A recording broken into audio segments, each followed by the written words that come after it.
2021년 또 12월에 발표되었던 목회 데이터 연구소 리포트를 살펴보니까요. 대한민국의 세 가구 중에 한 가구가 1인 가구라는 연구 발표가 있었습니다. 이 리포트에서 소개된 책이 하나 있습니다. 어쩌면 우리 모두 1인 가구라는 책입니다. 법무부에서 발간한 책인데요. 사회적 공존을 위한 1인 가구 TF팀이 만든 책이고요.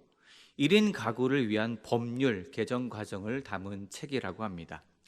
이 책에 보니까요, 반려동물을 가족 이상으로 생각하는 1인 가구를 위한 동물은 물건이 아니다라는 개정 법안이 있었고요. 또 혼자 살아오며 쌓아온 모든 것을 의무도 하지 않은 상속인에게 빼앗기지 않기 위한 가수 구하라 법 등의 개정안들, 또 모두 이 모든 개정안들은 1인 가구의 삶과 연관이 되어 있다라는 내용이 기록되어 있었습니다. 오늘 이 시대는요, 1인 가구가 대세가 되었습니다. 이제 1인 가구는 단순히 취업이나 유학을 위해 상경한 청년층만 있는 것이 아닙니다. 최근에 통계에서도 나타나듯이 근 몇 년 동안 이혼이나 또 사별한 1인 가구, 또 기러기 부부 생활 등으로 인한 중장년층 이상의 1인 가구가 눈에 띄게 늘었습니다. 2019년에 1인 가구가 전체 가구 유형 중에서 부부와 자녀 가구를 제치고 이제 주된 가구 유형이 되었다면, 이제 2022년 이후 또 오늘에 이르러서는 이제 1인 가구 유형이 전체 40%를 돌파하게 되었다는 또 통계가 있습니다. 이 1인 가구의 증가는요, 이 1인 체제의 나홀로 문화라는 우리 사회의 새로운 트렌드 변화를 가지고 왔습니다. 그런데 이러한 이 1인 가구의 심리적인 특징이 있다고 합니다. 바로 외롭다는 것입니다. 외로움입니다. 1인 가구가 된 현대인들은요, 참 외롭습니다. 물론 나 스스로 1인 가구를 선택한 경우도 있겠지만, 그렇지 않은 채 1인 가구가 된 경우도 상당히 많습니다. 자신의 삶을 적극적으로 즐기기 위해서 1인 가구를 선택한 사람도 물론 있습니다. 그러나 어쩔 수 없는 상황 때문에, 어쩔 수 없는 환경 때문에 홀로 된 경우도 많습니다. 그렇게 환경과 또 상황 때문에 홀로 된 1인 가구의 심리적 특징은 외롭다라는 것입니다. 그리고요, 그 외로움이 깊어지면요, 스스로 움츠러들게 되는 것입니다. 가족과 또 사람들과 이웃들과 서로 얽히고 설키며 살고 싶은데, 아니면 공동체 안에서 즐거운 관계 속에서 살고 싶은데 그렇지 못하게 될 때 생기는 외로움이 있습니다. 사람들과 사는 이야기도 하고, 그래서 울고 웃고 은혜도 나누고 싶은데 그렇게 하지 못하게 될 때 생기는 외로움이 있습니다. 오늘 말씀에 나오는 삭개오, 그 역시 그가 사는 동네 사람들과 그가 사는 이웃들과 어울리지 못한 채 그렇게 혼자 외롭게 살아갔던 1인 가구이지는 않았을까요? 물론 그에게 가족이 있었다고 하여도 이 세리장이라는 직업 때문에 사람들 사이에 끼지 못하고 마치 1인 가구처럼 홀로 외롭게 지냈을 것입니다. 그런데요, 이 삭개오가요, 한 가지 좋은 소식을 듣습니다. 바로 예수님께서 자기가 살고 있는 마을, 이 여리고로 지나가신다는 소문을 들었습니다. 그래서 삭개오는요, 무척 예수님이 보고 싶었습니다. 그런데 그에게 두 가지 문제가 있었습니다. 첫째는 삭개오의 키가 작았다는 것이고요, 둘째는 예수님을 보고자 하는 사람들이 무척 많았다는 것입니다. 그러다가 그가 생각해낸 게 있습니다. 사람들이 여리고를 통과하려면 반드시 꼭 지나가야 하는 돌무화과 나무 한 그루를 생각해냈습니다. 그리고 그는 즉시 그 돌무화과 나무로 올라갔습니다. 외롭게 홀로 지냈던 삭개오는요, 무척이나 궁금했습니다. 예수님이 어떤 분이신지 궁금했습니다. 예수님이 도대체 어떠한 분이신지 너무나도 궁금했습니다. 그래서요, 얼굴이라도 한번 보았으면 좋겠다는 그 마음을 가지고, 그 심정을 가지고 돌무화과 나무 위로 올라갔습니다. 원래 삭개오의 직업이 무엇입니까? 삭개오의 직업은 세리장이었습니다. 그래서 재물이 넉넉했습니다. 돈이 많았습니다.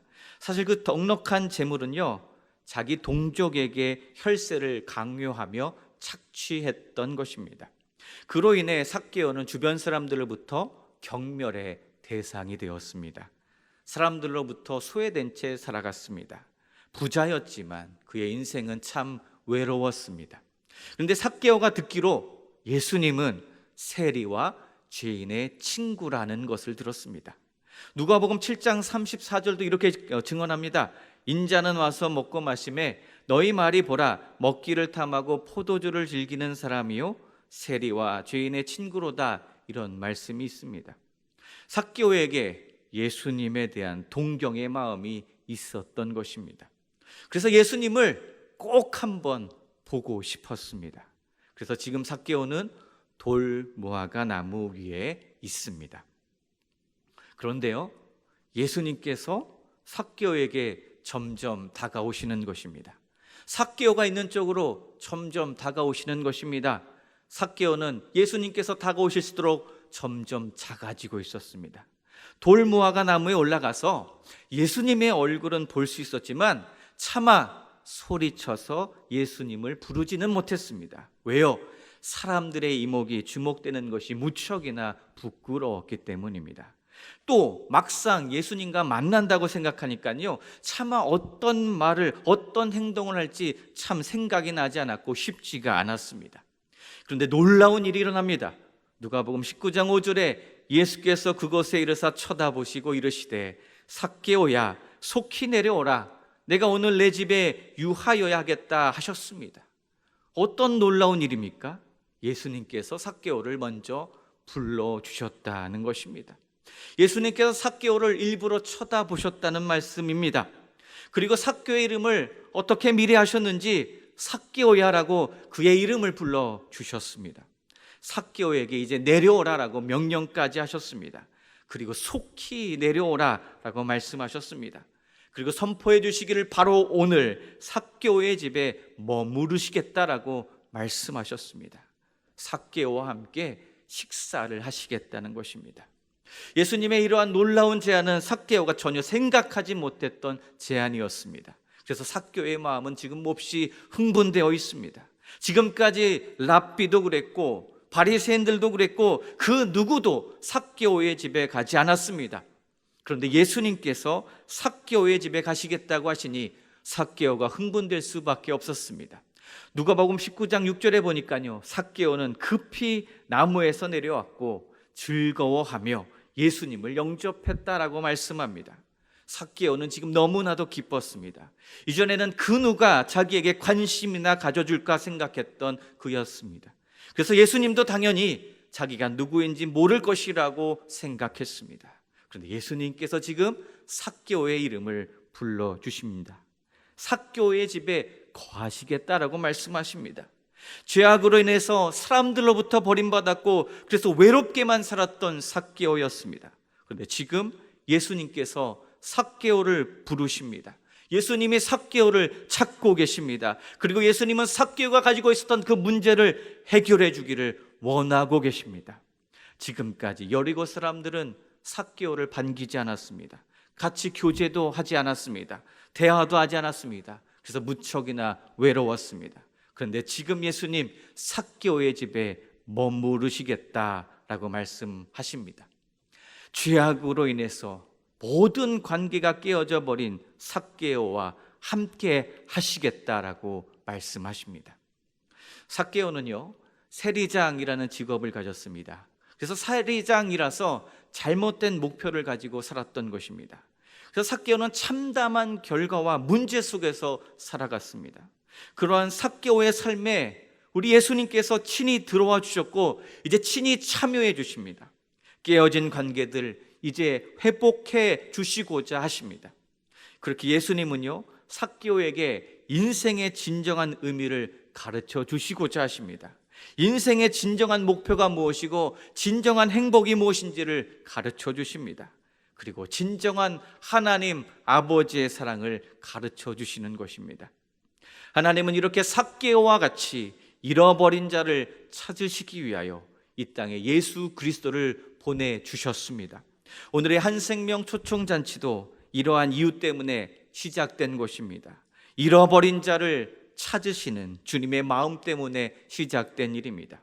이제 예수님의 말씀을 듣고 난 삭개오의 반응이 궁금합니다. 그는 어떻게 반응했습니까? 삭개오는 그 즉시 급히 내려왔고 즐거워했고 예수님을 기쁨으로 영접했습니다. 지금 삭개오는 신이 났습니다. 너무나도 기뻤습니다. 아무도 찾아주지 않아서 홀로 외롭게 살아갔는데 예수님께서 자기 자신을 불러주셨습니다. 함께 머물자고 하셨고 교제하자고 하십니다. 삭개오는 그렇게 속히 지체하지 않고 나무에서 내려왔습니다. 즉시 반응했습니다. 이제 이 삭개오의 인생이요, 이렇게 예수님을 만남으로 말미암아 전환점을 맞이하게 되었습니다. 마찬가지로 오늘 한생명 초청잔치에 초대되어 오신 모든 영혼들에게도 이러한 같은 은혜가 있기를 간절히 소원합니다. 우리가 한 영혼 한 영혼을 위해서 기도했고요, 이제 1대1로 멘토링하며 주님의 마음으로 복음을 가르치고 지속적으로 사랑하고 섬길 때 복음으로 말미암아 인생의 전환점을 만나는 역사가 일어나게 될 줄로 믿습니다. 이제 예수님께서 누구의 집에 들어가신다고요? 삭개오의 집에 들어가셨습니다. 그리고 함께 식사를 하시며 식탁의 교제를 나누셨습니다. 식탁의 교제가 무엇입니까? 식탁의 교제는요, 잔치입니다. 잔치. 구원자 예수님께서 삭개오의 집에 찾아오신 것처럼 우리 주님께서 우리를 찾아오셨습니다. 그리고 우리 주님께서 곧 다시 오실 줄로 믿습니다. 우리 주님 다시 오셔서 하나님 나라를 완성시켜 주시면서 또 한 번 잔치를 베풀어 주실 것입니다. 삭개오는 지금은 비록 사람들에게 죄인이라고 낙인이 찍혀서 외롭게 살아가고 있었지만 이제 예수님께서 그의 집에 친히 찾아와 주심으로 말미암아 회복이 일어났습니다. 예수님으로 말미암아 하나님의 구원이 임하였습니다. 예수님과의 만남은 이렇게 곧 하나님과의 깨어진 관계가 회복됨을 말합니다. 회개는요, 우리 스스로 시작하는 것이 아닙니다. 오직 예수 그리스도를 만남으로 시작되는 것이 회개입니다. 오늘 한 생명을 주님께로 초청하여 하나님 나라라는 천국의 잔치를 베풀게 된 이유와 목적이 여기에 있음을 우리는 잊지 말아야 할 것입니다. 회개는 스스로 할 수 없는 일입니다. 오직 예수님을 만나야만 가능한 일입니다. 복음의 말씀을 들어야만 가능한 일입니다. 예수님이 우리를 위하여 무엇을 하셨고 왜 나를 위하여 십자가를 치는지 이 복음을 듣고 이 복음을 믿음으로 말미암아 회개가 일어납니다. 하나님의 구원이 일어납니다. 삭개오가 이제 예수님께 말합니다. 19장 8절에 삭개오가 서서 주께 여짜오되 주여 보시옵소서, 내 소유의 절반을 가난한 자들에게 주겠사오며 만일 누구의 것을 속여 빼앗은 일이 있으면 내가 앞절이나 갚겠나이다 라고 말합니다. 이제 삭개오가 회개를 하고 나서 주님을 만나고 나서 무엇을 예수님께 고백하고 말하고 있습니까? 먼저는요, 자기 소유의 절반을 가난한 사람들에게 주겠다라고 말합니다. 예수님을 만나고 나니까, 회개하고 주님을 온전히 만나고 나니까 이제 삭개오의 인생의 목표가 180도 바뀌게 된 것입니다. 이제 그는 더 이상 돈을 목표로 살지 않겠다는 선포를 하고 있습니다. 그에게 있었던 재물을 가난한 사람들과 함께 나눔으로써 이제는 물질의 노예가 아니라 돈에 대한 하나님의 뜻을 실천하고 하나님의 청지기로 살겠다는 결단을 선포하는 것입니다. 그리고 또 무엇을 한다고 했습니까? 남의 것을 착취한 것이 있다면 4배나 갚겠다라고 말합니다. 이 4배의 배상은요, 삭개오가 무엇을 근거로 말한 것입니까? 율법의 규정에 따른 것이었습니까? 아닙니다. 레위기 6장 2절에서 5절을 보면요, 일반적으로 남의 것을 도적질한 것에 대해서는 5분의 1만 더해서 배상하면 된다고 하였습니다. 다만 출애굽기 22장에 보면요, 양과 황소를 훔치다가 처분하거나 도살을 한 경우에만 더 큰 규모의 변상을 해야 한다라고 말하였습니다. 그렇다면 로마의 법은 어떠했을까요? 로마의 법은요, 몇몇 경우에 한해서 특히 법정에서 무고한 경우에만 4배의 배상을 요구했다라는 기록이 있습니다. 이러저러한 상황들을 살펴보았을 때 이 삭개오가 배상하겠다는 이 4배라는 규모는 자신이 지금까지 사람들에게 잘못한 일에 대한 보상 그 이상의 것을 실천하겠다라는 의지를 보이고 있습니다. 이 삭개오의 모습은요, 단순히 자기가 가지고 있는 물질을 가난한 자들과 나누고 자기가 남으로부터 속여서 빼앗은 것을 되갚겠다는 행위에만 그치는 것이 아니라 그 이상의 의지를 보이고 있는 것입니다. 이러한 삭개오의 행동의 의미는 무엇입니까?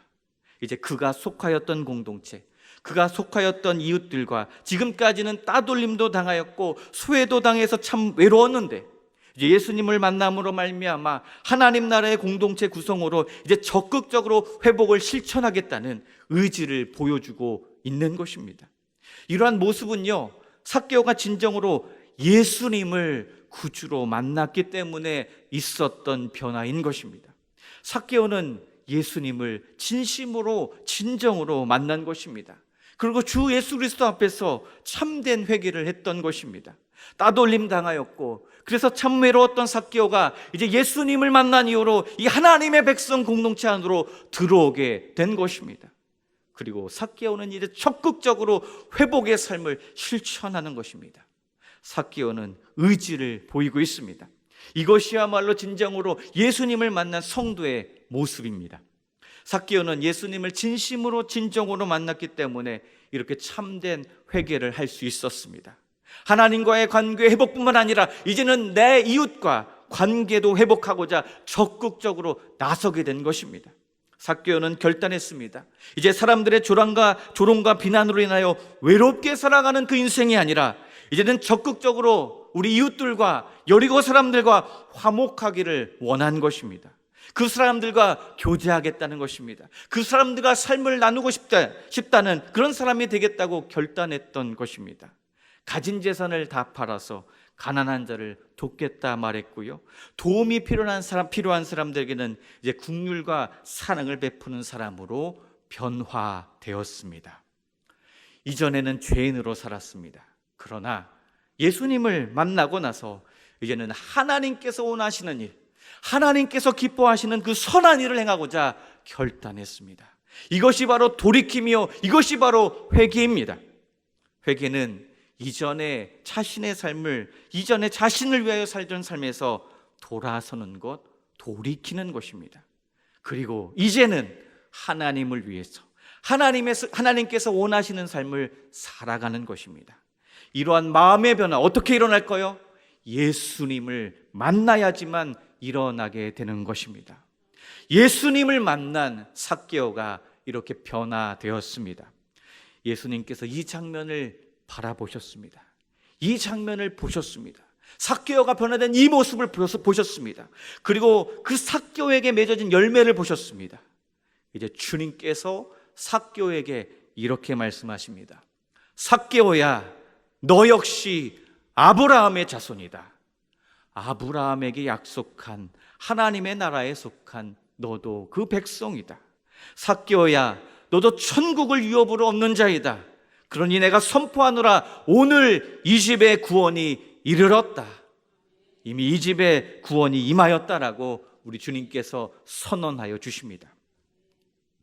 예수님을 구주로 고백하는 모든 사람들에게 주님 말씀하십니다. 오늘 이 집의 구원이 이르렀다.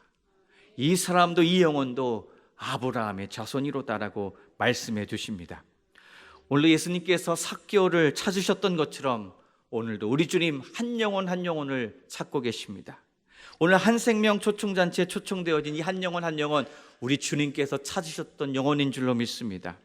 예수님 없이 살다 보니 세상에서는 만족함을 얻지 못했던 영혼이었고, 돈과 부와 명예를 가져보았으나 만족함을 얻지 못했던 영혼, 친구가 많았는데도 위안을 얻지 못했던 영혼, 아내와 남편과 가족과 화목하게 지내는데도 진정한 삶의 기쁨과 안식이 없어서 그 이상의 만족과 기쁨을 찾아 헤맸던 영혼, 돌무화과 나무 위에 홀로 서서 삶의 문제를 해결해 주실 분을 찾고 있었던 외로운 영혼, 우리 주변에 홀로 지내며 자신을 더 움츠러들게 하고 깊은 외로움에 허덕이고 있었던 영혼, 그 한 영혼을 예수님께서는 찾고 계십니다.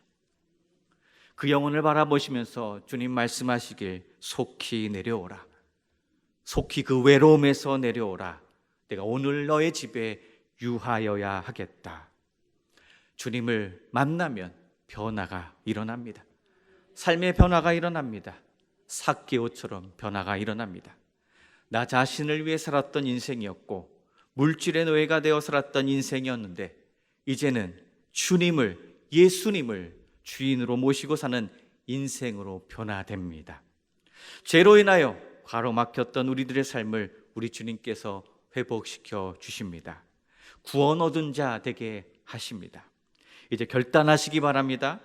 잃어버린 한 영혼을 찾으시는 이 주님의 마음으로 오늘 우리에게 허락하여 주신 이 복음 맡은 사명, 전도의 사명 끝까지 잘 감당하시기를 주님의 이름으로 부탁드립니다.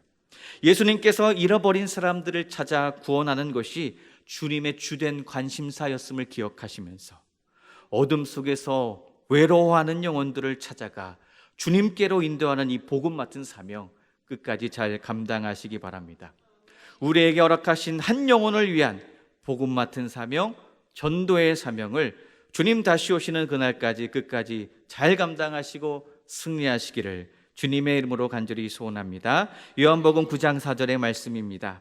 때가 아직 낮음에 나를 보내신 이의 일을 우리가 하여야 하리라. 밤이 오리니 그때는 아무도 일할 수 없느니라. 기도하겠습니다.